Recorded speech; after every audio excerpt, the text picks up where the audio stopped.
सबको जय मसीह की परमेश्वर के नाम की महिमा हो। आज हम देखेंगे अखमीरी रोटी, और ये हमें देखने को मिलती है निर्गमन की किताब और उसका 12वां अध्याय की 15 से लेकर 20वीं आयत तक। आपके पास बाइबल है तो हमारे साथ निकाल लीजिए निर्गमन की किताब, उसका 12वां अध्याय की 15 से लेकर 20वीं आयत तक। अखमीरी रोटी, 7 दिन तक अखमीरी रोटी खाया करना, और उसमें से पहले ही दिन अपने अपने घरों में से खमीर हटा देना। वरन जो कोई पहले दिन से लेकर 7वें दिन तक खमीरी रोटी खाए वह प्राणी इजरायलियों में से नष्ट किया जाए। तो यहाँ पर मूसा और हारून को परमेश्वर निर्देश देते हैं कि किस प्रकार से इन्हें परमेश्वर के लिए पर्व को मनाना है, और उस पर्व को मनाने में किसी भी प्रकार की ढिलाई नहीं होनी चाहिए। यदि कोई छोटी सी मिस्टेक करता है, ढिलाई करता है, तो फिर है ऐसे आदमी को यदि पता चलता है किसी ने ढिलाई की तो उसको अपने लोगों में से नष्ट कर दिया जाए, उसको मौत की सजा दी जाए। परमेश्वर के कार्य करने में ढिलाई करने वालों को पुराने समय में ऐसी ही सजा दी जाती थी।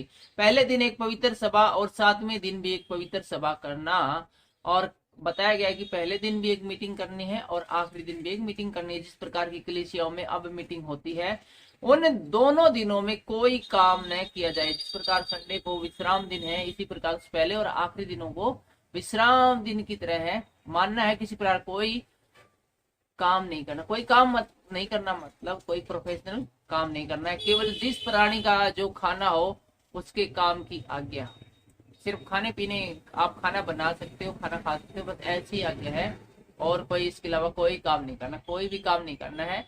यहाँ तक कि पशुओं को खेत में चरा के लाना भी प्रोफेशनल काम समझा जाता था पुराने समय के अंदर। लकड़ियां तोड़ना, उनको लाना, इस प्रकार का काम भी है वो प्रोफेशनल काम माना जाता था। इसलिए तुम बिना खमीर की रोटी का पर्व मानना, क्योंकि उसी दिन मानो मैंने तुमको दल दल करके मिस्र देश से निकाला है। और इस पर्व को बड़ी ही सावधानी से मनाना, क्योंकि बहुत बड़ा काम मैं तुम लोगों के लिए करने जा रहा हूँ। 450 साल की गुलामी से तुम्हें दल दल करके मैं निकालने वाला हूँ।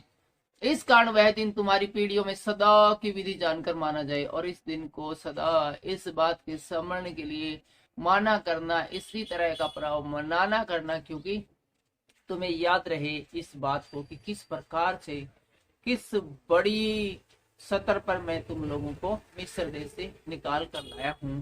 पहले दिन के 14वें दिन को सांझ से लेकर 21वें दिन की सांझ तक तुम अखमीरी रोटी खाया करना, और 7 दिन तक तुम्हारे घरों में कुछ भी खमीर न रहे। वरन जो कोई किसी खमीरी वस्तु खाए, चाहे वह देसी हो चाहे परदेसी हो, वह प्राणी इजरायलियों की मंडली में से नष्ट किया जाए। इजरायलियों की मंडली के अंदर वो बिल्कुल भी नहीं रहना चाहिए।